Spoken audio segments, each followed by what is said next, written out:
Yo, yo, yo! Imagine waking up in a jungle. No phone, no Wi-Fi, no idea what the hell's going on. And oh yeah, people trying to blow you to bits with bombs straight out of a video game? We kick things off with our main dude, Ryota Sakamoto, who's basically what happens when a god-tier gamer never logs off. IRL. He's an unemployed loser living with his mom. In-game? He's a top-ranked beast in this online battle game called BTOOM, where the whole point is blowing each other up with different types of bombs. Think Call of Duty, but make it explodey. He's number 10 in the world, and he's feeling himself. So much so that he's like, yo, screw Japanese players, I'm taking on the world. Then boom, someone shows up in-game and challenges him 1 versus 1. He's all hyped, until... Wait, why the hell am I in the jungle? Fast forward, and our boy suddenly wakes up hanging from a damn tree in the middle of some random-ass tropical island with zero clue how he got there. No phone, no signal, no HUD, just vibes. Oh, and some weird-ass crystal thing jammed into his hand.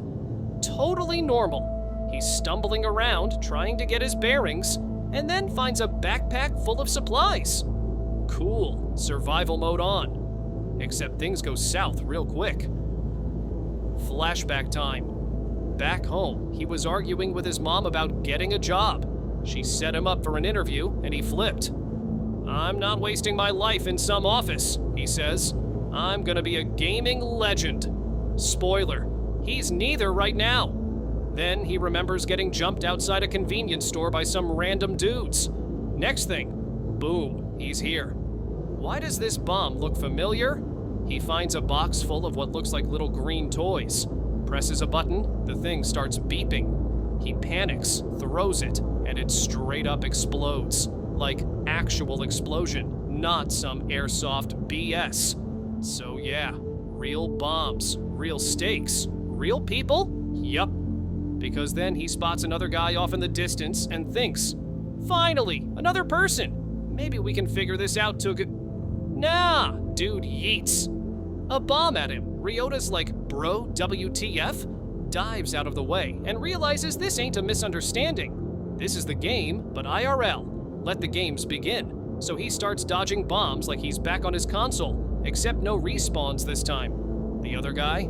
Dude's a psycho. Knows how to throw, calculate, and bait Ryota like it's ranked mode. Ryota tries to fight back, throws a bomb, doesn't even arm the damn thing. It flops in the water like a soggy potato.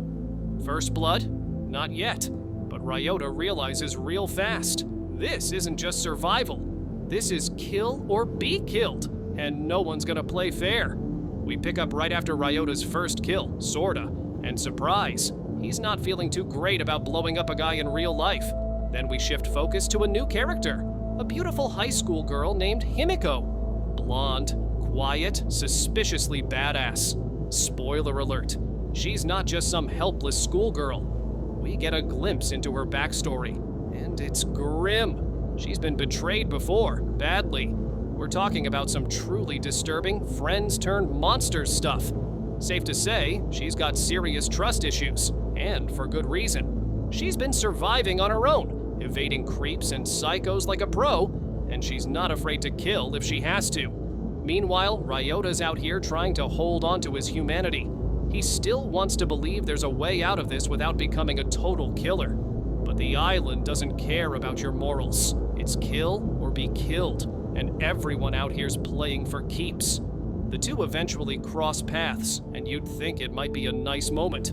Boy meets girl, maybe team up? Nope. Himiko sees Ryota and runs like hell. She's not taking any chances. Not again. Not after what she's been through. Ryota, bless him, is still trying to talk like a normal person, but the island has officially broken the trust mechanic. Everyone's too traumatized to even say hi without reaching for a BIM. We jump back to Ryota, still stumbling around the island like a slightly less useless mess. He's starving, filthy, and just starting to understand what kind of hell he's in. But instead of wallowing, he decides, screw it. It's time to adapt. He's got to survive, and that means food, shelter, and understanding these damn BIMs better. So he starts figuring things out, gamer brain kicking in. He's collecting supplies, building traps, getting a feel for the terrain. It's still janky and desperate, but hey, improvement. Then boom, another player enters the scene. This time it's a middle-aged businessman named Kiyoshi Taira, who's clearly not cut out for this. The guy's freaking out, injured, and terrified. He tries to talk to Ryota like an actual human, and Ryota, still clinging to decency, chooses to help him. He even shares food with him. Big move in Murder Island land. There's a brief, hopeful pause where it feels like maybe not everyone's a backstabbing psycho. Maybe there's a shot at trust. Back with Himiko, though, things are not chill. She's still running solo, super paranoid, and for good reason. A group of male players is hunting women. Straight up predators. There's an attempted assault scene, tastefully off-screen but deeply unsettling, and Himiko shows us again. She isn't a victim. She kills one of the creeps with a clever use of her BIMs and books it out of there. She's not just surviving, she's fighting back. And now we fully get why she's so cold, so defensive. She's been targeted and betrayed by men before, and she's done being prey. Back to Ryota and Taira. They're slowly bonding. Ryota explains the BIM mechanics to him, how each person gets a different type. Timed bombs, motion detectors, remote controlled, etc. And they realize the game is more complex than just kill people with bombs. It's tactical, strategic, twisted. But just as they're getting comfy, danger. Another player spots them and isn't feeling chatty. Tension spikes. Ryota is forced to test his growing skills in a real confrontation. It's not pretty, but he holds his own. We start with Ryota and Taira, who are officially a duo now. Not besties, but it's survival logic. 2 sets of eyes, 2 types of BIMs, better chances. They're scouting, staying low, avoiding unnecessary fights. Ryota's in tactical mode now, taking it seriously. But they both know it won't be peaceful forever. The island's full of desperate people. Then, flashback time. We meet Kosuke Kira, this creepy, smug teen with serious psycho energy. In the real world, he was already a monster. Literally under investigation for murder and sexual assault. Yeah, that kind of messed up. Turns out his own father nominated him for the game. Not out of guilt, out of fear. And Kira? He's thriving here. This island is his playground. Back in the present, guess who Ryota and Taira run into? Yep, Kira. Kid looks like a cocky little gremlin, but don't let that fool you. He's a killer, and he's damn good with his BIMs, especially the ones that explode on impact. Flashy, brutal, efficient. Ryota tries to talk first, maybe reason with him. But Kira, nah, he wants the fight. He's in it for the thrill. The 3 of them end up in a full-on BIM battle, and it's not just bombs, it's mind games. Ryota's outmatched in raw aggression, but he starts thinking tactically, using distractions, terrain, timing. It's like watching a gamer evolve into a real-world strategist in real time. Eventually, Ryota manages to corner Kira and knock him out cold. But instead of finishing him off, he hesitates. Even after seeing how messed up Kira is, Ryota still has this thing in him. He doesn't want to kill. Taira is stunned. He's like, bro, this isn't a charity island. It's us or them. But Ryota's not ready to cross that line. Not yet. Meanwhile, Himiko's still on her own, surviving in pure stealth mode. She stumbles upon another corpse, and it rattles her. Not just because of the death, but because of what the body's holding. One of those creepy wrist chips. She knows what that means. People are dying and others are collecting. Ryota and Taira still trying to get their act together after dealing with Kira. They're wandering around the island, trying to stay hidden and survive, but the pressure's building. You can feel it. These 2 are on the edge. The island's turning into a personal hell with every passing moment. Ryota's been keeping himself in check, but Taira's starting to crack. This guy's holding on to some serious anger issues from his past. As they move, Ryota starts realizing just how unhinged some of these players are. The island isn't just a battleground, it's like a pressure cooker, and some folks are already boiling over. Then, out of nowhere, they get ambushed. Classic someone's watching us vibes. This time, it's Miyamoto Masashi, the big intimidating dude with the short fuse and a whole lot of bombs. Dude's just as unstable as Taira, but with a more "I'll blow everything up because I feel like it" attitude. The confrontation is intense. Miyamoto isn't holding back at all. He goes straight for the kill, trying to blow up Ryota and Taira. The bombs are flying, but Ryota isn't just sitting there waiting to die. He's adapting, using his wits, figuring out how these bombs work, and even managing to use the radar on his wrist to track Miyamoto's movements. But here's the twist. Miyamoto isn't just a random psycho. Turns out, he's not alone. He's got a whole team, and one of his teammates is a woman named Himiko. Yep, same Himiko from earlier. She's trying to survive, but you can already tell she's starting to question her choices. There's this moral conflict going on in her head. Does she stay loyal to this crew? Does she fight alongside a guy like Miyamoto? Or does she go her own way? The tension is real. Ryota's also not done with the whole not killing anyone thing, so when he gets a chance to take Miyamoto down, he hesitates. That moment is kind of a breakthrough for Ryota, but it also shows just how dangerous it is to be soft in this world. Miyamoto doesn't give two craps about morality. He just wants to win. Eventually, the fight takes a turn. Miyamoto's bombs are crazy dangerous, but Ryota outsmarts him by using the environment and his own bombs to make a quick escape. It's like watching a chess game between two desperate players, and in the end, Ryota gets away with a busted-up but shaky win. Meanwhile, Himiko is watching the chaos unfold. She's still processing everything. You can see the gears turning in her head. Is she really a survivor? Or is she just stuck in a cycle of violence that'll never end? And just to remind us of how freaking messed up this game is, we get another glimpse of Kira. By the end, we're left with this huge question. What and for Himiko and the others? It's clear that survival here means losing something, and that something might be your soul. Alright, so Ryota and Himiko are still stuck on this crazy island, and trust me, things are about to get real ugly. Himiko's still not exactly ready to trust Ryota. I mean, who can blame her, right? Dude's barely holding it together, but hey, he's trying. He starts getting a little more ruthless, and Himiko, well, she's kind of starting to warm up to him, but like, barely. It's a slow burn, all right? By the end of the episode, Ryota's realizing that to stay alive in this messed up game, he's gonna have to throw out whatever morals he had left. And let's be real, he's not loving it. It's basically him against the world at this point, and he's not exactly winning any popularity contests. Ryota and Himiko are walking through the forest, trying to figure out what's going on with the bombs and crystals. They notice someone approaching in the distance and decide to hide. It's a new player, Kusuke, who's chilling by himself and acting all creepy. Kusuke then starts tossing bombs around, clearly not interested in talking. Ryota, using his radar, spots Kusuke and realizes this guy's dangerous. Ryota and Himiko are still on the run, trying to avoid the psycho players on the island. They spot a helicopter overhead, but it doesn't bring any rescue. It just drops more supplies. The two of them rush to get to the supply drop, but of course, other players have the same idea.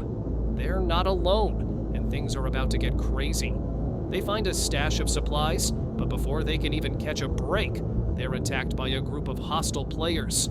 A fight breaks out, and it's all-out chaos. Ryota is forced to use his bombs defensively, throwing them to create distractions and keep the attackers off balance. Himiko, not as experienced with the bombs, tries to stay hidden and let Ryota handle the heavy lifting, but she eventually has to get involved when one of the attackers comes after her. Meanwhile, Ryota's radar is picking up more and more players, and he realizes this is going to get a lot worse before it gets better. They're in a constant game of cat and mouse, using the bombs and the terrain to their advantage. Eventually, after a close call with a bomb blast, the pair manages to get the upper hand, taking down a couple of the attackers. But of course, the island's full of traps, and even when they think they're safe, another player shows up. Anyway, things kick off when Ryota sees a new player who seems kinda off. Like, this dude's clearly been on the island way too long. He's got that "I've given up on life" look. He's also packing some crazy bombs, and not the kind that say "Happy Birthday." So Ryota and Himiko are trying to avoid getting their faces blown off. But this guy has a whole new level of crazy. He's taunting them, acting like he's some sort of bomb expert. But really, he's just trying to play mind games. So Ryota pulls some mad moves, making sure to stay hidden while keeping an eye on him. Himiko's like, "What now, Ryota?" But she's still not fully trusting him. I mean, can you blame her? They're both in a mess, and every second, someone's throwing bombs at them. So yeah, they don't have much time to chit-chat or figure things out. They keep moving, dodging explosions left and right, and just when they think they're getting a break, bam! Another bomb drops. And of course, it's another Psycho player showing up to make their life harder. Can't catch a break, huh? Ryota's doing his best to keep Himiko safe, but it's getting to the point where it's like a bad video game that won't let you win. So, as they dodge more explosions, they come across the new player, and here's where things get really fun. This guy's just begging to get a bomb tossed at him. He's like, "Please, I'm ready to die." And I'm over here like, well, you might just get your wish. Long story short, Ryota and Himiko outsmart him, make a run for it, and for a moment, they actually get a bit of peace. Until, of course, the whole situation just spirals out of control again. Can't have nice things when you're stuck on an island full of psychos, right? Hair on the run as usual, trying not to get their faces blown off by bombs. Like, seriously, can you imagine living like this? Every second. Oh hey, is that a bomb or a pineapple? They run into another player who's super chill. Just kidding. This guy's a psycho who's ready to take out anyone in his path. Himiko's like, "Oh great, another one!" And Ryota, the real MVP, is like, "Okay, let's just survive another day and pretend we're not about to die." They're dodging bombs, hiding like it's some messed up game of hide and seek, and trying to figure out how to get the hell off the island. Spoiler alert, no one has a clue. As they move through the island, Ryota and Himiko have one of those "I'm just gonna keep walking and act like I'm not terrified" moments. When suddenly, but then of course, they do what they do best: outsmart their enemies. It's a game of cat and mouse with these bomb-happy psychos, and it's getting old. Still, they manage to escape. Barely. And of course, the whole time, there's this tension between them. But they have no choice but to keep going. They're not friends. They're not really teammates. But hey, it's like survive or die. And what does Ryota do when he thinks they're safe for a second? Starts to question everything. Big surprise. This whole tomb game on the island thing is messing with his head, and he's starting to unravel a bit. He's just trying to survive, but who wouldn't lose their mind after days of nearly getting killed by psycho players and getting blown up for no damn reason? They're on the run, trying to avoid getting killed by the other psycho players who are basically playing a real-life version of How to Die Before 30. Ryota, now more messed up than ever, thanks Island, is clearly losing it. He's been pushed to the edge. And Himiko? She's holding it together, but barely. They finally make their way to a new part of the island where things get even crazier. In comes the big boss fight. Ryota and Himiko end up facing off against the final player who's been making life hell for them. The tension is thick, and you know someone's about to make a huge sacrifice. Ryota's trying to be the hero, but it's not going well. In a classic Ryota move, he tries to do something dumb to take down this final psycho. But of course, it's not enough. He barely survives, barely makes it through, and Himiko's right there, trying to save him like the reluctant team player she's become. Then, the show pulls the ultimate, "Did you really think it was over?" moment, because it's not. Ryota's mind is shattered, and it's clear that even if they survive the island, they're both pretty much messed up beyond repair. The whole concept of this game, who's real, who's playing, and who's been controlling this sick, twisted game the whole time, gets more twisted as the episode goes on. The survivors have no idea how deep the rabbit hole goes. And of course, right as you think it's winding down, the show pulls the rug out from under you. The final twist is one of those "wait, what?" moments that makes you question everything you just watched. But it doesn't give you all the answers. It's ambiguous as hell, leaving you hanging with more questions than you started with.